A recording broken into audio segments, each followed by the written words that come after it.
મારું નામ બાબુજી સગુજી ડાભી સમીર. બરાબર બરાબર.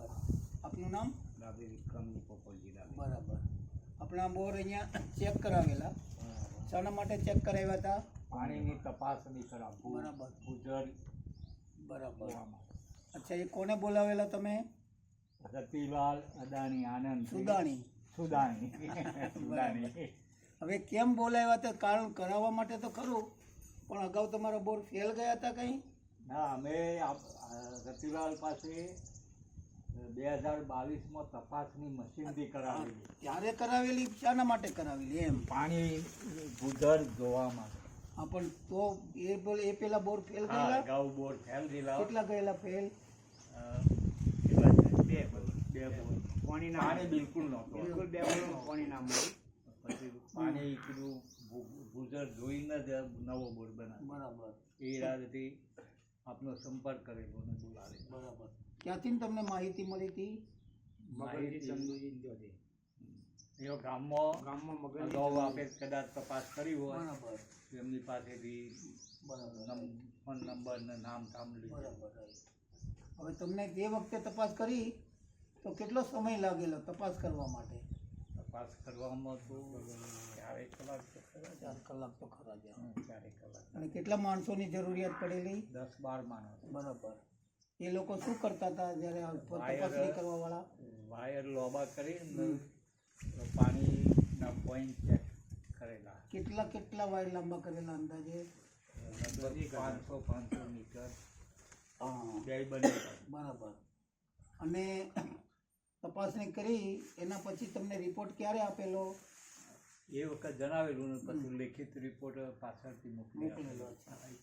ત્યારે તપાસણી કરી ત્યારે કેટલા પોઈન્ટ ખેતરમાં અંદાજે જોયેલા? 30-40 કેટલા જોયેલા? મશીન કેટલી જગ્યાએ મૂક્યું હતું? મશીન તો આપણે લગભગ 5 જગ્યાએ 5-6 જગ્યાએ 5-6 જગ્યાએ મૂક્યું. એમાંથી પોઈન્ટ મળ્યું પછી એનું ડિટેલ લીધું એટલે 4 કલાક ગયા હતા. બરાબર. તો રિઝલ્ટ મળ્યું તમને, એના પછી તમે બોર કરાયો. બરાબર. તો બોરમાં પાણીનું કેવી રીતે રિઝલ્ટ પ્રમાણે મળ્યું? કઈ ફેરફાર હતો? રિઝલ્ટ પ્રમાણે મળ્યું. કેટલો બોર કરાવેલો ઊંડો? 998 ફૂટ કરાવ્યો બોર. પછી કેટલા વર્ષ ચાલ્યો? 2.5 વર્ષ જેવું. 2025માં 2022માં કર્યો ને આપણે. હા, 2022માં કર્યો. પછી 23, 24, 25 4 વર્ષ થઈ ગયા. હવે 4 વર્ષમાં ફરીથી કેમ બોલાવવાની જરૂર પડી? બોર તો ચાલતો હતો. એ બોરફીટ વખતે બોર એક્સિડન્ટ થયો. બોર એક્સિડન્ટ છૂટી ગઈ. પહેલા મોટર છૂટી ગઈ. એ મોટર નીકળે એવી મોટર બટકાઈ ગઈ હતી. બરાબર. એટલે એ નીકળાવી પછી બીજી સેકન્ડ નવી મોટર લીધી. એ ઉતારી. એ 4 દિવસ ચાલી. બરાબર. અને 240 ફૂટે છૂટી ગયું. પાછું છૂટી ગયું. એ કાઢતો ફરીથી કોલમો અને મોટર કાઢવા ગયા. બરાબર. તો 11 કોલમો અને મોટર છૂટી ગયું. છૂટી ગયું એટલે સિમેન્ટનો બોર હતો. 240 થી 250 વચ્ચેનો 10-11 ફૂટનો ટુકડો તૂટીને ભૂક્કો થઈને કોલમોની ઉપર ઢંકાઈ ગયું. પુરાણ થઈ. બરાબર. એટલે પછી નવો કર્યા સિવાય કોલમે નીકળી ને એને કોલમો ના નીકળી, મોટરે ના નીકળી, બધું અંદર. બરાબર. બરાબર. એટલે ફરી વખત પાછા એમને જ બોલાવ્યા તમે? હા. હું જાય તો કોઈ બીજું? બરાબર. તો કામ કેવું લાગેલું? સારું લાગેલું છે. સંતોષ છે ને કામ? લોકોએ આવું કરવું જોઈએ કે ના કરવું જોઈએ?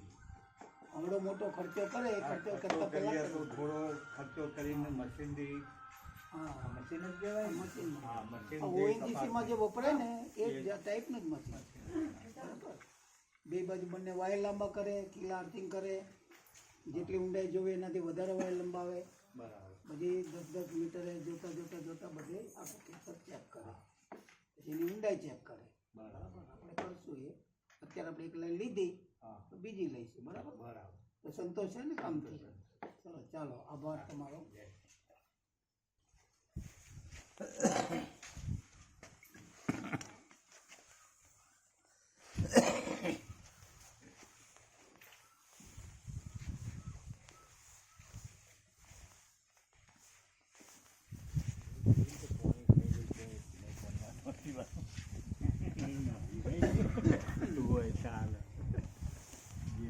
તમારી વાત સાચી. ખબર હોય ને